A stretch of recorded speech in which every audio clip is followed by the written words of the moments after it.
Today I'm going to teach you how to scamper. Cliffhangers, I know how to do them.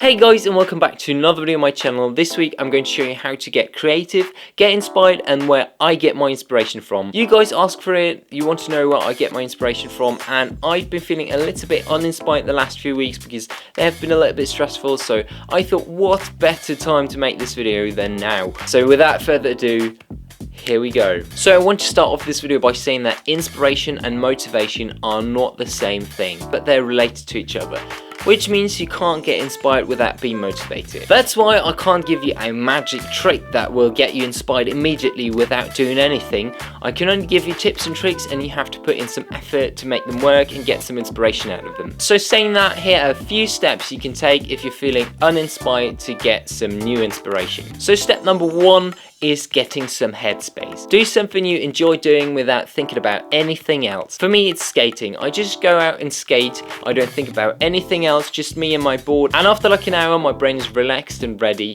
to get inspired. For you, it might not be skating, but rather taking a walk through the woods or riding your bike or whatever. Just do something you don't have to think about too much and relax your brain a little bit and get it ready for some inspiration. So when you make some room in your brain for some new thoughts, it's time to get some inspiration. Step number two is collecting stuff you like. And by stuff I mean music, photos, videos, items of clothing, art, whatever you like. Because inspiration is basically just us reconnecting stuff we've already experienced and combining it in new ways to make it our own and to create something new out of it. So there's no inspiration without input. That's why this step is collecting as much input as you can. So the important step is to store that input somewhere where you can access it whenever you need to. So for example, you can use Pinterest and make different boards and pin stuff on there, or you can use the new Instagram collection feature, or you can be old school like me and just write a list of stuff you enjoy. For example, I've got a video ideas list, which not really consists of video ideas but more of stuff I enjoy,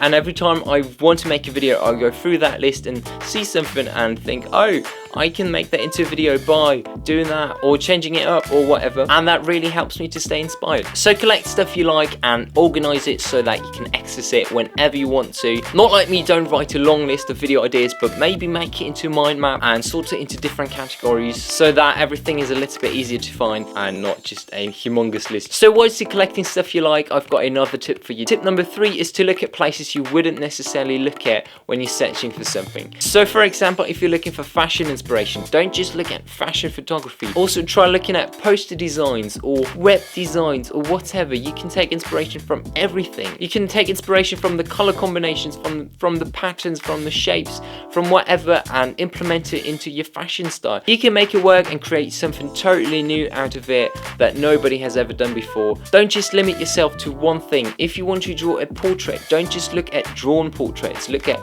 portrait photography or whatever and take inspiration from that. If you want to make a t-shirt design that's very freaky and weird, maybe listen to some music that's very hype and weird and quirky, and that will get your brain going because it's a different input. What I'm trying to say is broaden your horizons. If you're looking for that one particular thing, don't just narrow yourself down to that, but also look at all the other things and take inspiration from everything, combine it, and you'll get a much better result. And when you've collected enough stuff you like and you've got a few loose ideas written down, it's time to surround yourself with people you like. Meet up with your best friend and tell them about your ideas, and they will give you some feedback. And the great thing is that because you're friends, you're most likely to think alike, so they will understand you and can help you to improve your ideas. And even better than that, you'll not only think alike, but you'll also think differently. Your friend might not be as creative as you, so they think a little bit more logically or mathematically, and they get you onto a whole new track of ideas. So definitely share your ideas with others, because sitting in your room all alone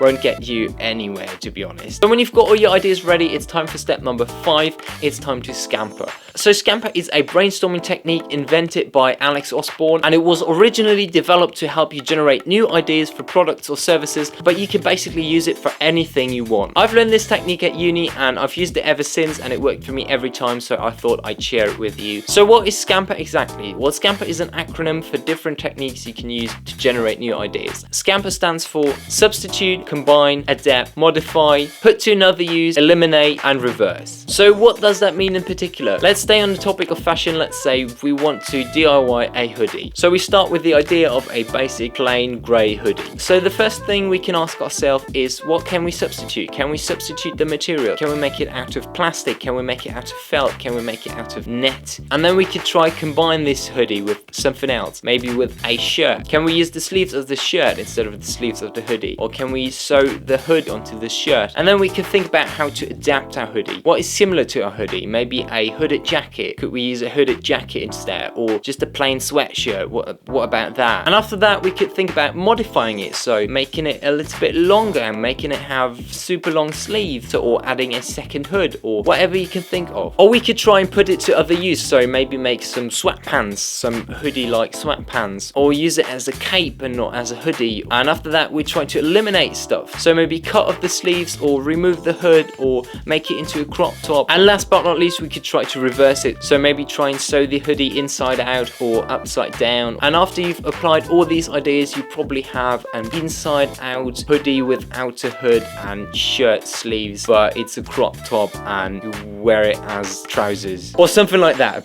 Basically, you have a brand new idea. You don't need to use all the techniques, you can only use some, and you don't have to use them all at once. You can use them just separately and see what you get. These are just techniques to get your brain going and help you generate some new ideas. So these are pretty much all the techniques I use to get inspired, but as I said, there is no inspiration without input. That's why now I'm showing you my favorite places to get inspired on the internet, fashion wise. The first website is young.es. It's a fashion blog / magazine, and they post lookbooks and runway photos of men's fashion, but they also post streetwear editorials and stuff like that. So it's a great place to get inspired fashion wise, but also photography wise, because all of the lookbooks and editorials are shot very well, and you can get inspiration for your next photo shoot on there as well. The next site is a little bit embarrassing because it's hypebeast.com. I wouldn't consider myself a hypebeast, and I'm not into the hypebeast culture, but hypebeast is a blog for mainly men's streetwear, and you can find some very nice inspiration and some very nice streetwear editorials on there. That's why I like to have a look on there as well. And the last website I use for inspiration is vanityteen.com. It's, I think, a fashion magazine for men and women, but I think it's a little bit more on the menswear side. You can find some very nice lookbooks and editorials on there for both men and women, so it's definitely worth a look. I'd also like to show you some Instagram accounts I get inspiration from. They are Plastic Magazine, a magazine for weird digital art mostly, Cittabellum, a female fashion blogger with a colourful, undescribable style, WIA Collections, a futuristic fashion label from Barcelona, and Ugly Worldwide, again a fashion blogger. I can't even describe her, she's just wonderfully weird. And I've also got some favourite YouTube channels I like to watch and get inspired from. They are Schmood, a guy that does DIYs and is creative in general. He got me into embroidery. Pyro TV, they're producing one of my favourite shows on YouTube called Pack. Annika Victoria, she's amazing at sewing and making fashion DIYs. And last but not least, Gear to Wood Gear. He's a fashion blogger, he does DIYs as well,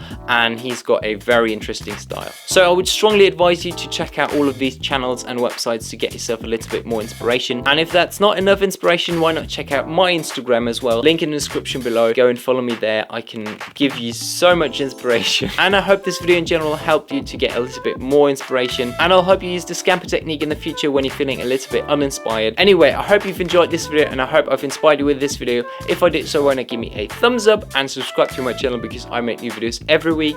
That's it from me for now, and I'll see you later. Bye!